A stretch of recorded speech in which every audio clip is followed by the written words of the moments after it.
Hello guys, आप देख रहे हैं स्टडी टेक महाराष्ट्र बोर्ड। आज हम पढ़ने वाले हैं हिंदी 11th युवक भारती का जो दूसरा चैप्टर है लघु कथा है।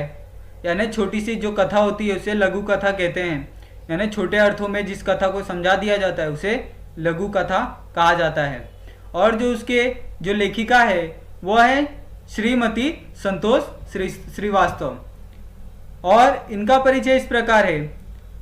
संतोष श्रीवास्तव जी का जन्म 23 नवंबर 1952 को मंडला मध्य प्रदेश में हुआ था। आपने एमए इतिहास, हिंदी, बीएड तथा पत्रकारिता की उपलब्धिता प्राप्त की है। नारी जागरूकता और उसकी अस्मिता की पहचान आपकी लेखनी के विषय हैं। आपकी रचनाओं में एक और वर्तमान स्थितियों तथा सामाजिक विसंगतियों का चित्रण दृष्टिगोचर होता है, तो दूसरी ओर जीवन जीने की छटपटाहट और परिस्थितियों से लड़ने की सार्थक सोच भी है। उनकी कुछ प्रमुख कृतियाँ इस प्रकार है। बह के बसंत तुम, बहते ग्लेशियर, दबे पांव प्यार, टेम्स की सरगम, ख्वाबों के पैरहर, फागुन का मन, नीली पतियों की शायराना हरारत, ये उनके कुछ प्रमुख कृतियाँ हैं। उनकी विधा परिचय इस प्रकार है। लघु कथा हिंदी साहित्य के प्रचलित विधा है।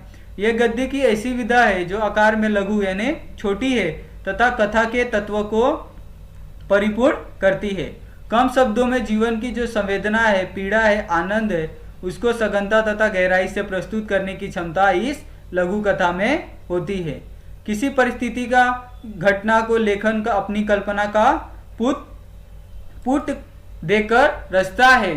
हिंदी साहित्य में डॉक्टर कलम किशोर गोयकनाथ, डॉक्टर सतीश दुबे, संतोष सुपेकर और कमल चोपड़ा आदि प्रमुख लघु कथाकार है। इस पाठ में क्या कहा है, ये क्या बताने की कोशिश की गई है, हम देख लेते हैं लघु कथाओं में। उषा की दिवाली। लघु कथा अनाज की बर्बादी पर बालमन की संवेदनशीलता और संस्कारों को जागृत कराती है। यानी इस पाठ में बेसिकली क्या बताया है, यानी दिवाली का जो पर्व होता है, दिवाली का जो त्यौहार होता है, जब दिवाली मनाते हैं तो सभी के घर में तरह तरह के पकवान बनते हैं, मिठाइयाँ बनती है, अलग अलग खाने के चीज़ें बनती हैं। उसमें किस तरह जो खाने की बर्बादी होती है। जो बहुत से लोग ऐसे होते हैं, बहुत सारा खाने के लिए ले लेते हैं परंतु खाते नहीं और फेंक देते हैं। और वो ऐसे बहुत से लोग हैं जिनके पास कुछ खाने के लिए नहीं होता। इनके बीच में क्या जो एक बीच का जो अंतर है वो बताने की इसमें कोशिश की गई है कि आप जिस प्रकार एक जो अमीर होता है और जिस प्रकार एक गरीब होता है, खाने की क्या वैल्यू होती है, दोनों के लिए इसमें ये बताने की कोशिश की गई है।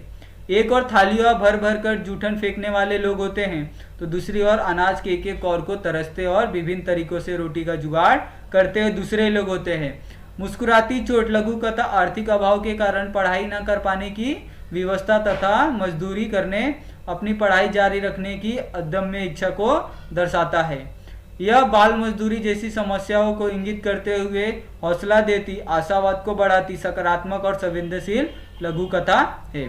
इसमें बेसिकली ये चीज़ों को दर्शाया गया है, यानी जो हमारे सोसाइटी में जिस तरह का जो गरीबी और अमीरी का जो भेदभाव चल रहा है, यानी अमीर आदमी जो अमीरी के हिसाब से पूरा एकदम ऐश में रहता है और जो एक गरीब होता है वो किस तरह अपने खाने के लिए, अपने पढ़ाई के लिए किस प्रकार संघर्ष करता है, ये इसमें एक वर्गीकरण किया है कि जो अमीर होता है उसका जीवन किस प्रकार होता है और जो गरीब होता है उसका जीवन किस प्रकार होता है, ये बताने की कोशिश इसमें की गई है।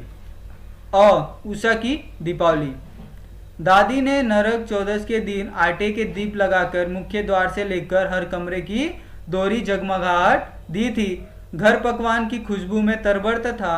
गुजिया, पपड़ी, चकली आदि सब कुछ था। आपने सबने सुना है दिवाली, ये जो हमारा भारत है, स्वतंत्र भारत है, इसमें आप कह सकते हैं एक बहुत ही बड़ा त्यौहार इसको कहा जा सकता है दिवाली। इसमें लोग बहुत से पकवान बनाते हैं जिसमें गुजिया हो गया, पपड़ी हो गया, चकली हो गया, ये सब पकवान बनते हैं और तरह तरह की मिठाइयाँ भी इसमें मंगवाई जाती है।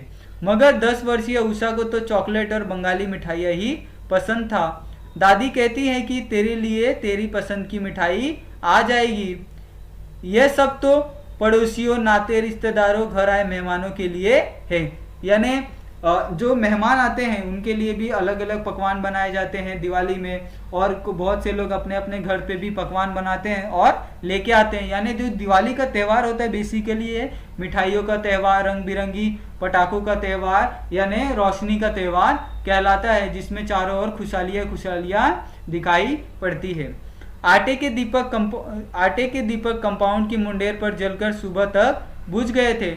उषा जॉगिंग के लिए फ्लैट के नीचे उतरी तो उसने देखा पूरा कंपाउंड पटाखों के कचरों से भरा हुआ था। उसने देखा सफाई करने वाला बब्बन उस दीपों को कचरे के डिब्बों में न डाल अपनी जेब में रख रहा था। यानी आपने देखा ही होगा जो दिवाली के बाद का दृश्य किस प्रकार होता है। रोड पे हो गया, कंपाउंड में हो गया, चारों तरफ जो कचरा होता है पटाखों के वो फैले होते हैं। यहाँ वहाँ पटाखों के डिब्बे फेंके रहते हैं, उसके जो फूटे हुए, जो चिथड़े उड़े हुए जो कागज होते हैं वह यहाँ वहाँ बिखरे होते हैं। चारों तरफ कचरा ही कचरा होता है, और इसकी पूरी जिम्मेदारी आ जाती है जो हमारे सफाई कर्मचारी हैं उनके ऊपर। इसी में इस लेसन में, इस पार्ट में, उषा की दीपावली में एक बब्बन नाम का जो कचरा साफ करने वाला व्यक्ति था वहाँ पे साफ सफाई कर रहा था, परंतु वो उन्हें डिब्बे में ना डालकर जो पटाखे थे उन्हें अपने जो दीप थे वहाँ पे रखे हुए उन्हें अपने जो जेब है उनमें रख रहा था। क्रिस का है बब्बन कंपाउंड में झाड़ू लगाते हुए हर रोज उसे सलाम करता था।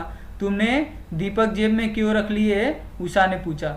घर जाकर अच्छे से सेंक कर खा लेंगे, अन्न देवता है ना, बब्बन ने खीसे निपोरे। यानी जो उनकी माँ ने वो आटे के जो दीपक बनाए थे वो उस कंपाउंडर था जो झाड़ू लगाने वाला था, वो व्यक्ति उसको उठाकर अपने जेब में रख कर उसे घर ले जाकर उसे धोकर अच्छे से सुखाकर उसे खाना चाहता था। यानी उसके घर पे खाने की इतनी किल्लत थी कि उसे ये सब करना पड़ रहा था।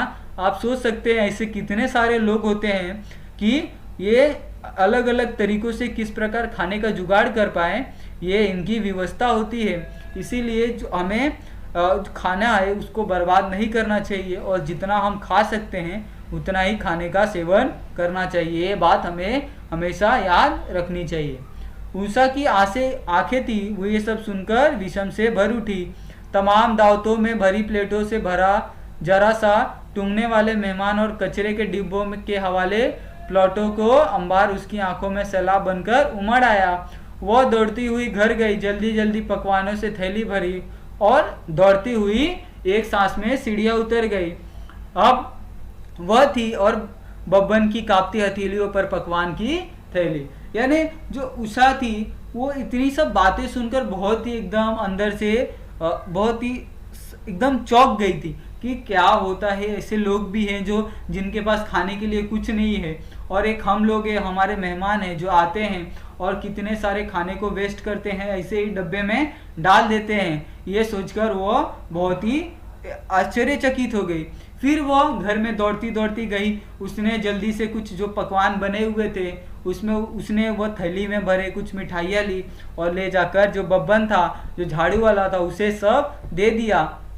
उषा की आंखों में हजारों दीप जल उठे और पकवानों की थैली देख बब्बन की आंखों में खुशी के आंसू छलक आए। यानी अगर किसी व्यक्ति को कभी कुछ चीज़ ना मिला हो, यदि आप कह सके यदि व्यक्ति को अगर दिन में अच्छे से खाने को ना मिला हो, यदि व्यक्ति को कोई व्यक्ति मदद कर दे, उसे खाने के लिए बहुत सी चीज़ें दे दे, तो उसके लिए उससे बड़ी खुशी और कोई नहीं हो सकती। इसीलिए हमें जितना संभव हो उतना हमें गरीब लोग हैं उनकी मदद करते रहनी चाहिए, ताकि उनके जो चेहरे पे मुस्कुराहट बनी रहे।